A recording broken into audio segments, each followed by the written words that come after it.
Hi, and welcome to Tea Leaves Programming. Today we're gaming like it's 1979. It's a special day today. This will be the end of our Let's Play of the 1987 puzzle game, The Fool's Errand. That's right.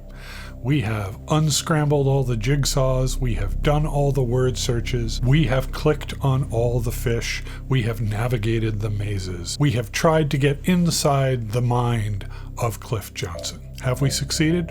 Let's find out by playing the finale together. So, when last we met, we thought we had unscrambled the very last thing, and we get this congrats screen, which does this cool kind of Applesoft basic like Moir pattern, and it tells us to quit and show the finale. So let's do it.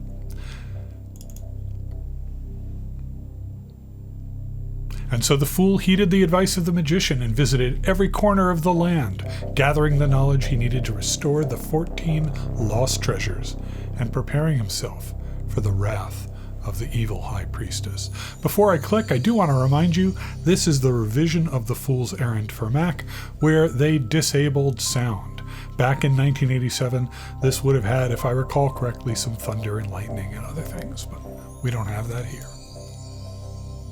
And here come our 14 treasures. There's our mahogany staff, our magic sword, our silver necklace. Well, that's that.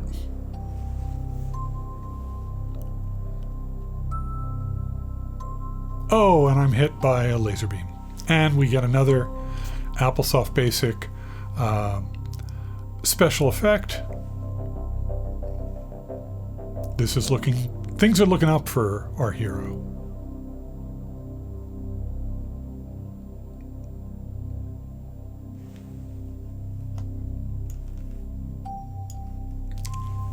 Uh-oh. He's been changed into a card? A tarot card?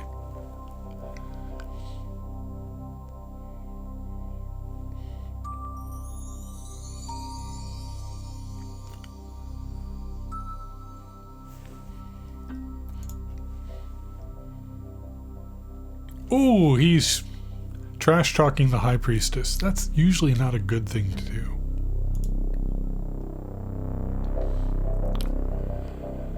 Be content that you still live. I gotta tell you, I'm bought in on this. I feel like the story has sold me. I care about what happens to the fool. Show me one last puzzle.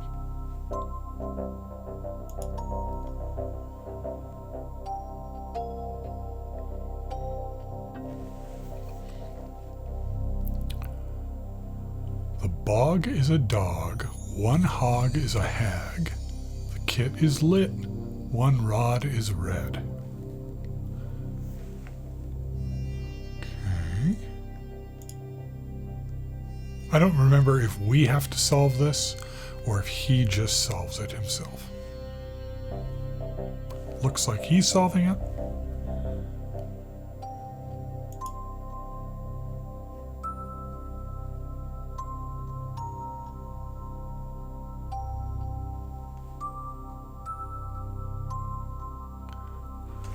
Vroom, vroom, vroom, vroom, vroom. I need to provide my own sound effects.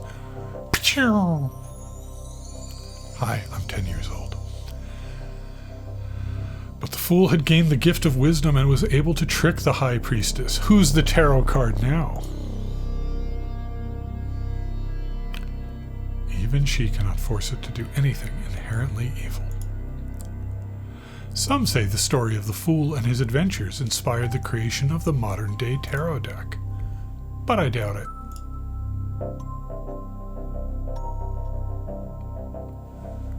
That's the game. So 12 episodes. What's the rundown here? 12 episodes. I would say this took me maybe 6 to 8 hours of playtime total. I did a little bit of editing. Each of the episodes was about half hour to 45 minutes, except for our one super long one. I don't remember if this was made in Adobe Flash. At least one person in the comments, hello, has said, are you going to do 3 and 3 next?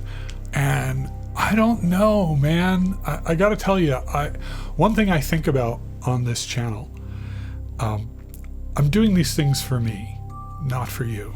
No offense. I'm doing videos that I personally am interested in doing, and that usually means things that I feel I have interesting things to say. Again, interesting to me, like I want to talk about them. 3 and 3, there is a lot to talk about, and there are things that I think that are interesting to say. There's also a lot there that is rote. To give you just 2 examples, there's a class of puzzles in 3 and 3 with some elevators where you have to manipulate the elevators to go up and down and move your 3 across the screen. And then there's also these mesh puzzles, which are basically 2-dimensional Rubik's cubes. And both of those puzzles are good, and there are things to say about them, and they both overstay their welcome. As in The Fool's Errand, he reuses puzzles multiple times, which is understandable. And in 3 and 3, I feel like the scale of it is, in almost every case, just like 2 puzzles too long per puzzle type. And so I feel like a lot of me doing 3 and 3 would be me complaining about 3 and 3, and I don't want to complain about it because I do kind of love the game. I just don't think it makes for compelling talking. So if I do 3 and 3, it will be a survey. It will not be a full run through like we've done with Fool's Errand. I will pick and choose and, maybe put together a greatest hits video, because that's about how long I would be able to stand hearing myself talk about it. There's Puzzle Gallery / At the Carnival. That's a great game. And if I were introducing a kid to the Cliff Johnson games, I think that's the one I would start with. And then there's, what started me down this path was actually not The Fool's Errand. It was wanting to talk about The Fool and His Money, because I played it again recently, or started to play it again. And I'm just flummoxed at every turn by this game. And part of the reason I switched to Fool's Errand is I felt that it would be too negative. I was bringing myself down thinking about The Fool and His Money and where it went. So that's why I ended up doing Fool's Errand. I've spent, the channel's called Tea Leaves Programming, and I have now spent 12 solid episodes not really talking about programming, just doing this Let's Play. So I think I am going to set the puzzle games aside for a few weeks, try and cover some programming topics, and then when the mood hits me again, maybe we'll be back on the beat once again.